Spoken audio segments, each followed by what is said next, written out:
ಸಿನಿಮಾನು fighting ಅಲ್ಲ, ಕೆಲವೊಬ್ರು ಅದನ್ನ ಮಜಾ ತಗೊಂಡವರು ಇದ್ದಾರೆ. What made you to come again? ಮತ್ತೆ ನಿಮಗೆ ಸಿನಿಮಾ ಇದಕ್ಕೆ ಬರಬೇಕು ಅಂದ್ರೆ ನಿಮಗೆ ಅದೊಂದು ಭಯ ಆಗಲಿಲ್ವಾ? ಕೆಲಸ ಕಲ್ತು ನೀನು ಸ್ಪಾಟ್ ಹೋಗು, ಇಲ್ಲಾಂದ್ರೆ ನಾವುಗಳೇ ಹೇಳ್ಬಿಡ್ತೀವಿ ಡೈರೆಕ್ಟರ್ ಕೆಪಾಸಿಟಿ ಏನು.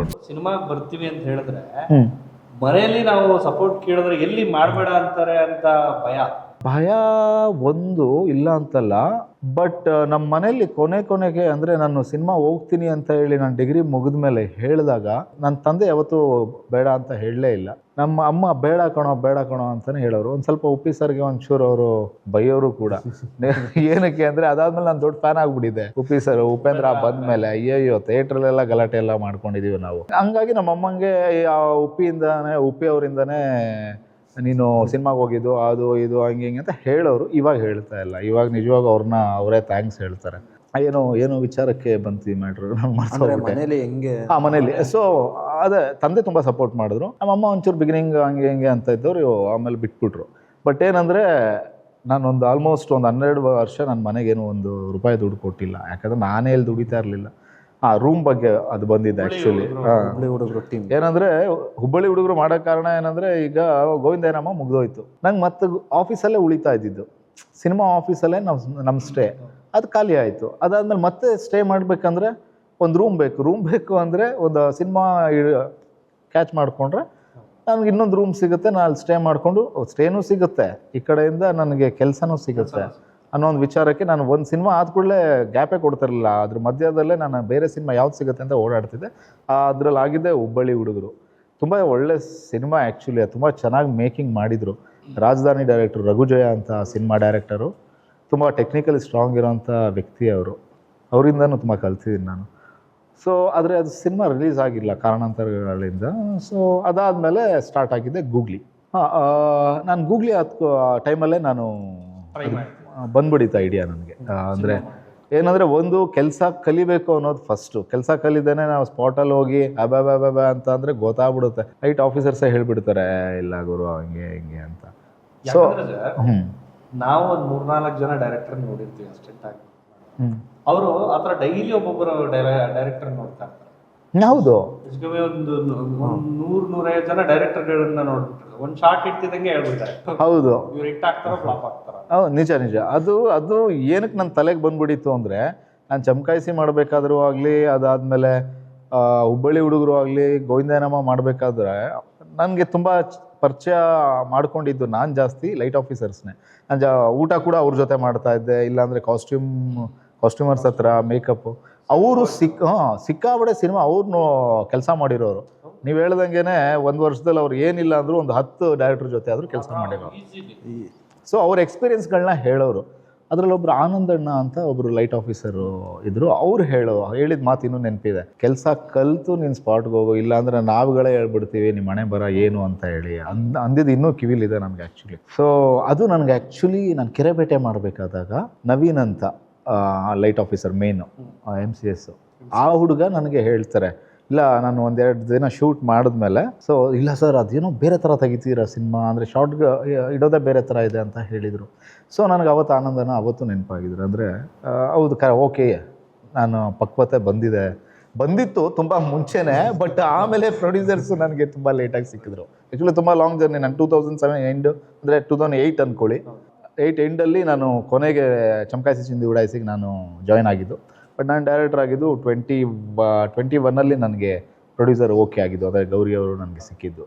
ಸೊ ತುಂಬ ಲಾಂಗ್ ಜರ್ನಿ ಇತ್ತು, ಒಂದು 15-16 ವರ್ಷ. ಸರ್, ಈಗ LLB ಅಂದರೆ ಎಲ್ರಿಗೂ ಲಾಯರ್ ಅಂತ. ಹೌದು. ನಿಮ್ಗೆ ಏನು ಅನ್ಸುತ್ತೆ ಸರ್ LLB? ನನಗೆ LLB ಅಂದರೆ ನಿಮಗೆ ಗೊತ್ತಿದೆ, ಅದಕ್ಕೆ ಕೇಳಿದ್ದೀರಾ ನೀವು ಪ್ರಶ್ನೆ. LLB ಅಂದರೆ ಲೈಟಾಗಿ ಲವ್ ಆಯಿತು ಬಾಸ್. ಲೈಟಾಗಿ ಲವ್ ಆಯಿತು ಬಾಸ್.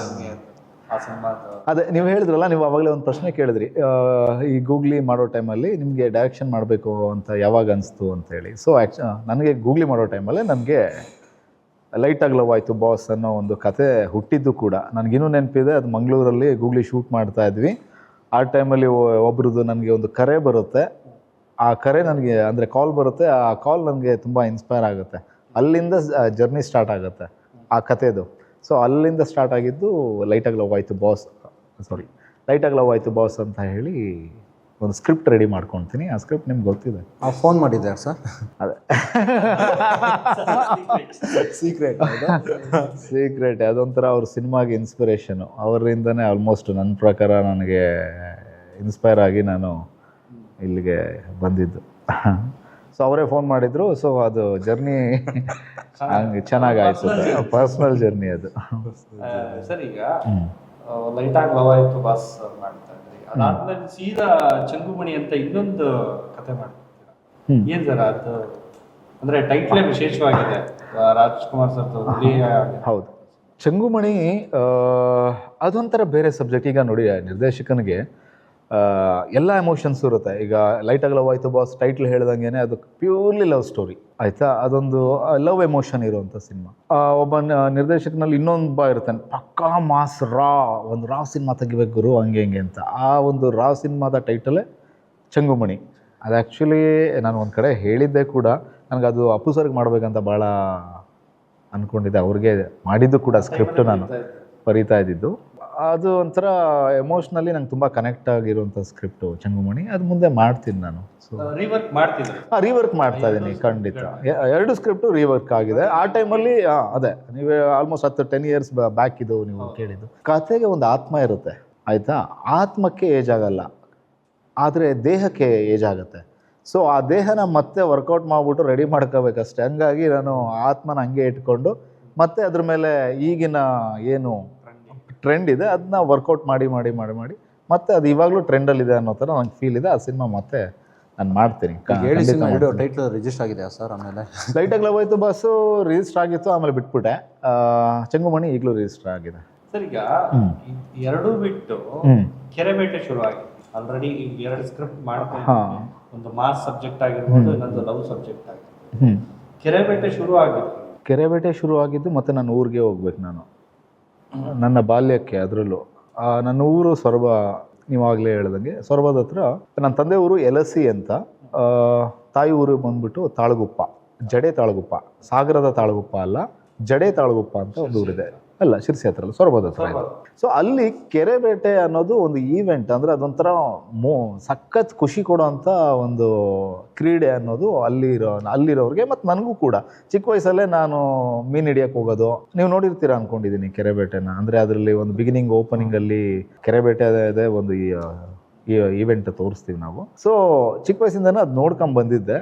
ಯಾವಾಗೂ ತಲೆಯಲ್ಲಿ ಓಡ್ತಾ ಇತ್ತು, ಇಂಥದ್ದು ಇದನ್ನ ನಾನು ಸ್ಕ್ರೀನ್ ಮೇಲೆ ತೋರಿಸ್ಬೇಕು ಅನ್ನೋದು. ಸೊ ಬಟ್ ಆ ಟೈಮಲ್ಲಿ ಆ ಕಥೆನ ನಾನು ಒಂದಿಬ್ಬರಿಗೆ ಹೇಳಿದ್ದೆ ಕೂಡ. ಅಂದರೆ ಅದು ಯಾರು ಅಂತ ಬೇಡ, ಅದಂದರೆ ಕನೆಕ್ಟ್ ಆಗಲಿಲ್ಲ. ಕಾರಣ ಆವಾಗ ನನಗೆ ಗೊತ್ತಿರೋ ಹಂಗೆ ಬಿಫೋರ್ ಕೋವಿಡ್ ಅದು ನಾನು ಹೇಳಿದ್ದು.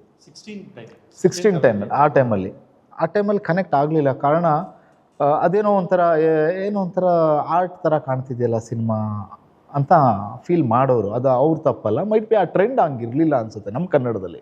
ಅದು ಹೊರಗಡೆ ಸ್ಟಾರ್ಟ್ ಆಗಿಬಿಟ್ಟಿತ್ತು, ತಮಿಳಲ್ಲಿ ಮಲಯಾಳಮಲ್ಲಿ ಎಲ್ಲ ಸ್ಟಾರ್ಟ್ ಆಗಿತ್ತು. ಸೊ ಹಿಂಗಿರ್ಬೇಕಾದ್ರೆ ಲಾಕ್ಡೌನಲ್ಲಿ 2020 ಲಾಕ್ಡೌನಲ್ಲಿ ಅಲ್ಲೇ ಊರಲ್ಲೇ ಉಳಿಯೋ ಥರ ಆಯಿತು. ಸೊ ನಾನು ಊರನ್ನ ಇನ್ನೂ ಜಾಸ್ತಿ ಕನೆಕ್ಟ್ ಆಗಿದ್ದು ನಾನು ಲಾಕ್ಡೌನಲ್ಲೇ. ಯಾಕೆಂದರೆ ಕಾಲೇಜಲ್ಲಿ ಇದ್ದಾಗ ಜಾಸ್ತಿ ಊರ ಕಡೆ ಹೋಗ್ತಿರಲಿಲ್ಲ. ಅಲ್ಲಿ ಶಿರ್ಸಿ ಸಿಟಿಲಿ ಇರ್ತಾ ಇದ್ದೆ. ಏನಾರ ರಜಾ ಇದ್ದರೆ ಇಲ್ಲ ಹಬ್ಬ ಇದ್ದರೆ ಮಾತ್ರ ಹೋಗ್ತಾ ಇದ್ವಿ.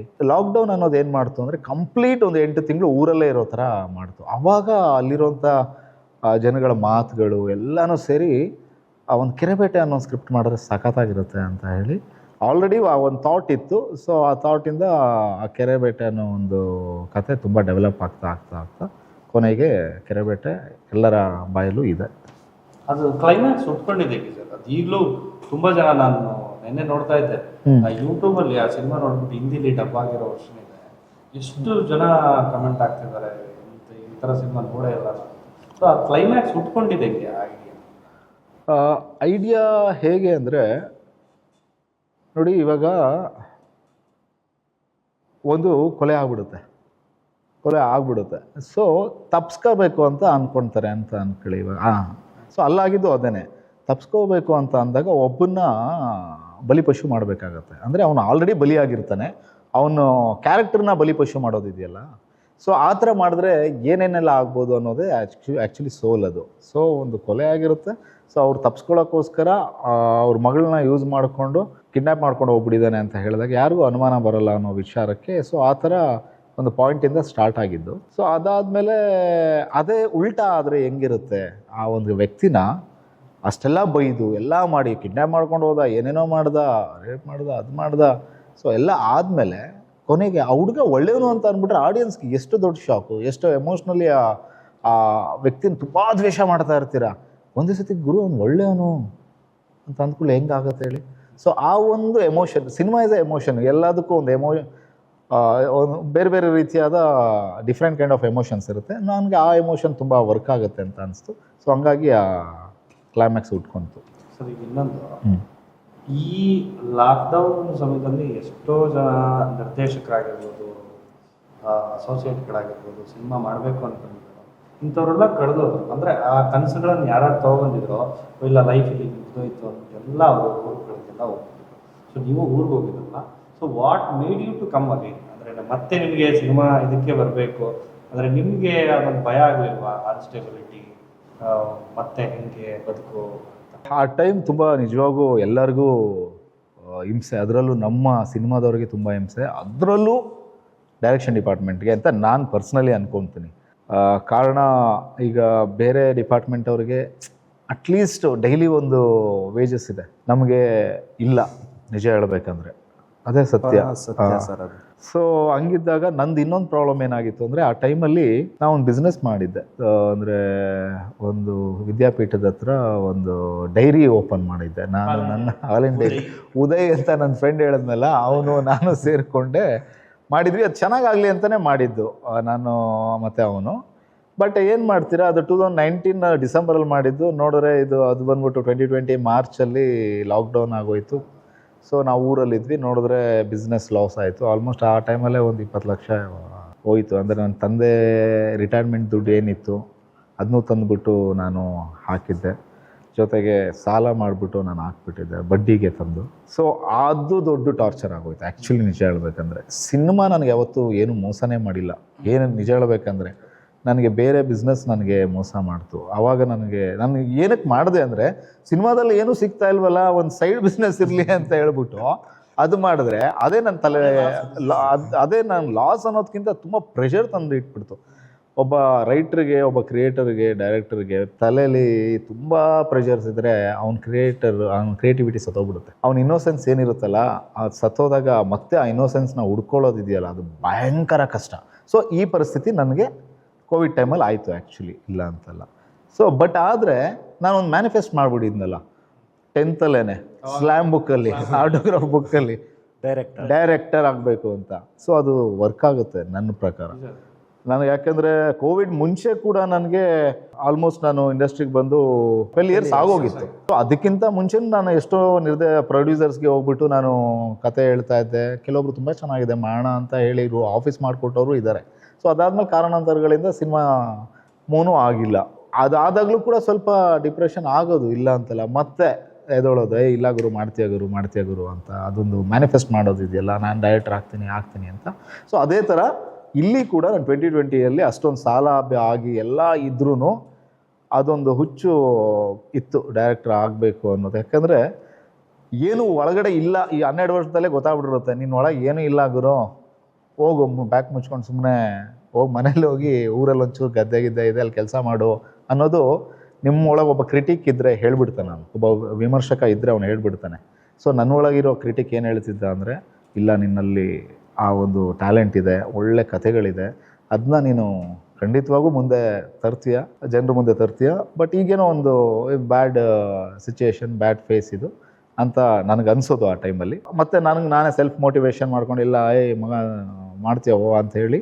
ಸೊ ಮತ್ತೆ ಬಂದಿದ್ದು, ಮತ್ತೆ ಬ್ಯಾಕ್ ಟು ಕೋವಿಡ್ ಆದಮೇಲೆ ನಾನು ಕೆರೆಬೇಟೆನೆ. ಕೋವಿಡ್ ಆಗಿದ್ದು ಒಳ್ಳೇದೇ ನನಗೆ, ಸಾರಿ ತುಂಬ ಜನರಿಗೆ ಅದು ಅಲ್ಲ, ನಿಮ್ಗೆ ಎರಡು ಆಯ್ತಲ್ಲ ಸರ್, ಬಿಸ್ನೆಸ್ ಲಾಸ್ ಆಯ್ತು, ಬಿಸ್ನೆಸ್ ಕೆಟ್ಟದು ಆಯಿತು. ಬಟ್ ಒಳ್ಳೇದೇನಂದರೆ ಆ ಟೈಮಲ್ಲಿ ನಾನು ಕೆರೆಬೇಟೆನ ಚೆನ್ನಾಗಿ ವರ್ಕ್ ಮಾಡೋ ಆ ಥರ ಆಯಿತು. ಅಂದರೆ ಬರೀ ಒಂದು ಥಾಟ್ಗಳಿತ್ತು. ಆಮೇಲೆ ನನಗೆ ಗೌರಿ ಬಂದು ಸಿನಿಮಾ ಮಾಡೋಣ ಅಂತ ಹೇಳಿದಾಗ, ಸೊ ಅದು ಬೇರೆ ಥರನೇ ಅದು ಪ್ರೋಸೆಸ್ ಆಯಿತು. ಅವ್ರನ್ನ ಅಪ್ರೋಚ್ ಮಾಡಿದ್ರು, ಅವ್ರು ನಿಮ್ಮನ್ನ ಅಪ್ರೋಚ್ ಮಾಡಿದ್ರು? ಇಲ್ಲ, ನಾನೇ ಫಸ್ಟ್ ಅಪ್ರೋಚ್ ಮಾಡಿದ್ದು 2019 ನಾನು ರೆಮೋ ಸಿನಿಮಾಗೆ ಕೋ ಡೈರೆಕ್ಟರ್ ಆಗಿ ಕೆಲಸ ಮಾಡ್ತಿದ್ದೆ, ಪವನ್ ಒಡೆಯರ್ ಅವರ ಡೈರೆಕ್ಟ್. ಸೊ ಆ ಟೈಮಲ್ಲಿ ಅವರು ಶೂಟಿಂಗ್ ಸ್ಪಾಟ್ಗೆ ಸಚಿನ್ ಜೋಶಿ ಅಂತ ನಮ್ಮ ಇನ್ನೊಬ್ಬರು ಅಸಿಸ್ಟೆಂಟ್ ಡೈರೆಕ್ಟರ್ ಇದ್ದರು ರೆಮೋ ಸಿನಿಮಾಗೆ, ಸೊ ಅಸೋಸಿಯೇಟ್ ಡೈರೆಕ್ಟರ್.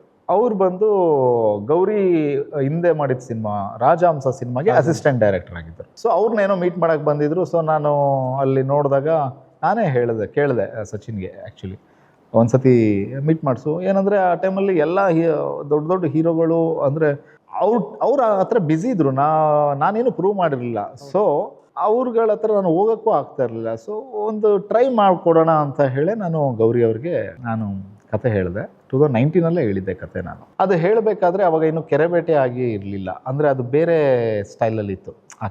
ಎಲ್ಲ ಸೋಲೆಲ್ಲ ಅದೇನೆ, ಬಟ್ ಅದ್ರದ್ದು ದೇಹ ಬೇರೆ ಥರ ಇತ್ತು. ಲಾಕ್ಡೌನ್ ಆದಾಗ ಗೌರಿ ನನಗೆ ಕಾಲ್ ಮಾಡ್ತಾ ಇರ್ತಾಯಿದ್ರು. ಅವ್ರ ಬ್ರದರ್ ಅಂತ ಜಾಸ್ತಿ ಕರೀತಾರೆ, ಬ್ರದರ್ ಸಿನಿಮಾ ಮಾಡೋಣ ಅಂತ ಹೇಳಿದಾಗ ಸೊ ಸರಿ ಆಯಿತು. ಒಂದು ಕಡೆ ನಿಜ ಹೇಳ್ಬೇಕಂದ್ರೆ ಅವರು ಹೆಂಗೆ ತಗೊತಾರೋ ಗೊತ್ತಿಲ್ಲ ಇದನ್ನ. ನಾನು ಕೆಲಸ ಬಂದ್ಬಿಟ್ಟು ತುಂಬ ದೊಡ್ಡ ಸ್ಟಾರ್ಸ್ಗಳ ಜೊತೆನೆ, ಲೈಕ್ ಕೋಮಲ್ ಸರ್ ಆಗಲಿ, ಯಶ್ ಸರ್ ಆಗಲಿ, ಅಪ್ಪು ಸರ್ ಆಗಲಿ, ಆಮೇಲೆ ರಥಾವರ ಸ್ವಲ್ಪ ನಾನು ಕೆಲಸ ಮಾಡಿದ್ದೀನಿ, ಮುರಳಿ ಸರ್ ಆಗಲಿ. ಸೊ ಅದೊಂದು ಇತ್ತು, ಮಾಡಿದ್ರೆ ಒಂದು ಸ್ಟಾರ್ ಮಾಡಬೇಕು ಅನ್ನೋದೊಂದು ಇತ್ತು. ಆಮೇಲೆ ಕತೆಗಳು ಕೂಡ ನಂದು ಅದೇ ಥರ, ನನ್ನ ಬರವಣಿಗೆ ಹಂಗೆ ಇತ್ತು ಕೂಡ, ಒಂದು ಸ್ವಲ್ಪ ಕಮರ್ಷಿಯಲ್ ಹಂಗೆ ಇತ್ತು. ಸೊ ನಾನು ಡೈಲಮಾದಲ್ಲಿದ್ದೆ ನಿಜ ಹೇಳ್ಬೇಕಂದ್ರೆ, ಏನು ಮಾಡಲಿ, ಹೇಗೆ ಮಾಡಿದ್ರೆ ಕರೆಕ್ಟಾ, ಹೆಂಗೆ ಅನ್ನೋ ಒಂದು ವಿಚಾರ ಇತ್ತು. ಸೊ ಆ ಟೈಮಲ್ಲಿ ಗೌರಿ ಕಾಲ್ ಮಾಡ್ತಾನೆ ಇದ್ರು, ಇಲ್ಲ ಏನೋ ಮಾಡೋಣ ಬ್ರದರ್ ಹೇಗೆ ಅಂದಾಗ ನಾನು ಸುಮ್ಮನೆ ಇದ್ದೆ. ಸೊ ಆವಾಗ ನಾನು ಲಾಕ್ಡೌನ್ ಆಯಿತು. ಲಾಕ್ಡೌನ್ ಆದಾಗ ಕೆರೆಬೇಟೆ ವಿಚಾರನ ಇಲ್ಲಿಗೆ ತಂದರೆ ಹೆಂಗಿರುತ್ತೆ ಅನ್ನೋದು ಪಾಯಿಂಟ್ ಬಂತು.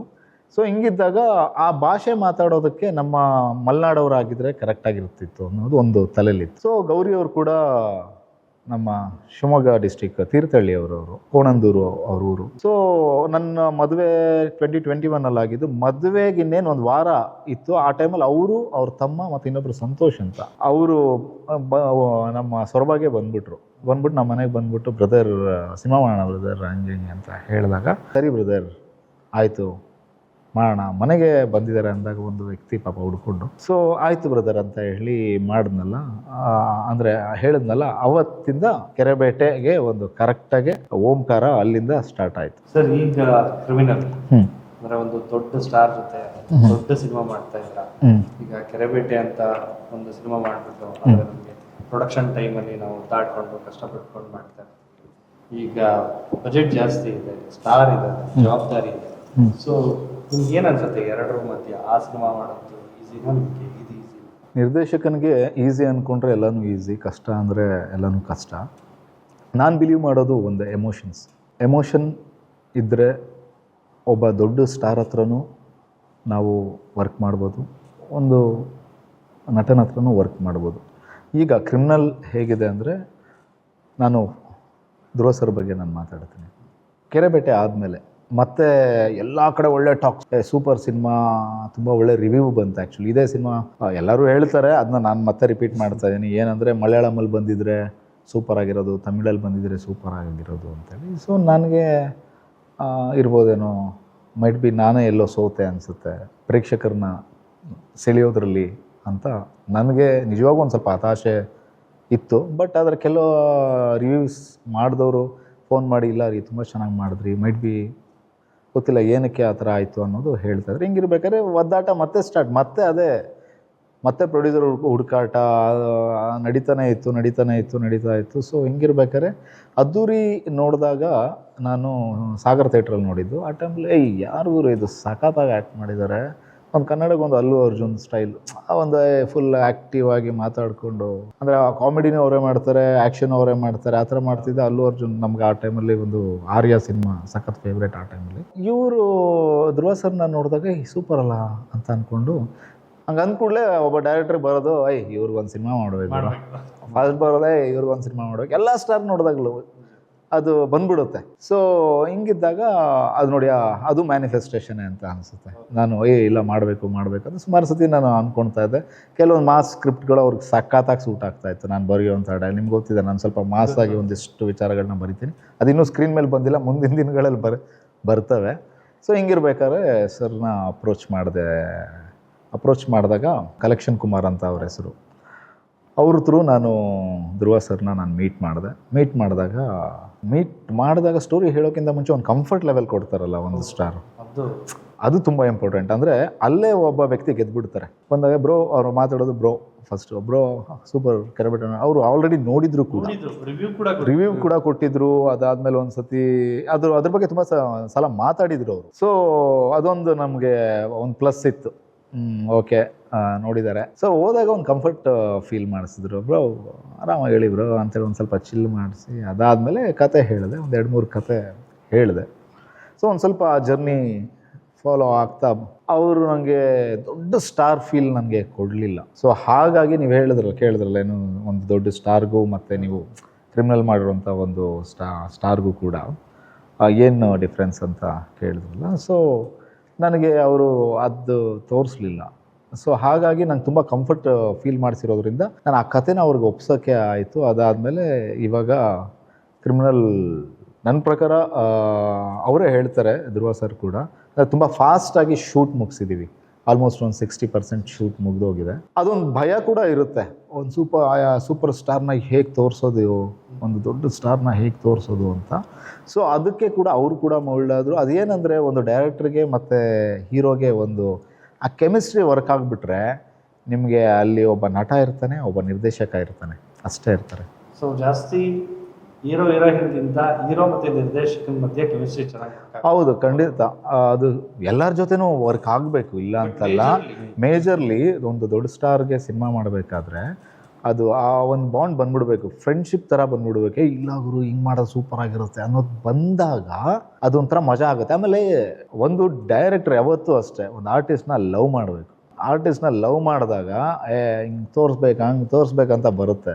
ಸೊ ನಾನು ಹೆಂಗಾದ್ರೆ ಎಲ್ಲ ಆರ್ಟಿಸ್ಟ್ನು ಹಂಗೆ ಲವ್ ಮಾಡ್ತೀನಿ, ಅಂದರೆ ಹಿಂಗೆ ಚೆನ್ನಾಗಿ ತೋರಿಸ್ಬೇಕು ಅಂತ. ನಾನು ಫಾರ್ ಎಕ್ಸಾಂಪಲ್ ಗೌರಿ ಅವರಾಗಲಿ, ಆಗ ಸಿನಿಮಾದಲ್ಲಿ ಮಾಡಿರುವಂಥ ಬಿಂದು ಆಗಲಿ, ಎಲ್ಲನೂ ಅಂದರೆ ಅವಾಗ ಆ ಕ್ಯಾರೆಕ್ಟರ್ನ ಮೋಲ್ಡ್ ಮಾಡಿ ಹಿಂಗೆ ಮಾಡೋದು ಚೆನ್ನಾಗಿರುತ್ತೆ ಅಂತ ಅನಿಸುತ್ತೆ. ಯಾಕಂದರೆ ಅವ್ರು ನೋಡಿ ಈಗ ಕೆರೆಬೇಟೆಗೆ ಫಿಲ್ಮ್ಫೇರ್ ಕೂಡ ಇಬ್ಬರಿಗೂ ಸಿಕ್ತು. ಯಾಕಂದರೆ ಬಿಂದು ಒಂದು ಹೊಸ ಹುಡುಗಿ, ಯಾವುದು ಪಿಕ್ಚರ್ ಫಿಲ್ಮ್ ಬ್ಯಾಕ್ಗ್ರೌಂಡಿಂದ ಇರಲಿಲ್ಲ ಹುಡುಗಿ. ಸೊ ಅದೇ ಒಂದು ಆರ್ಟಿಸ್ಟ್ನ ಲವ್ ಮಾಡಿದಾಗ ಅದು ದೊಡ್ಡ ಸ್ಟಾರ್ ಆಗಿದ್ರು ನಾವು ಹ್ಯಾಂಡ್ಲ್ ಮಾಡ್ಬೋದು.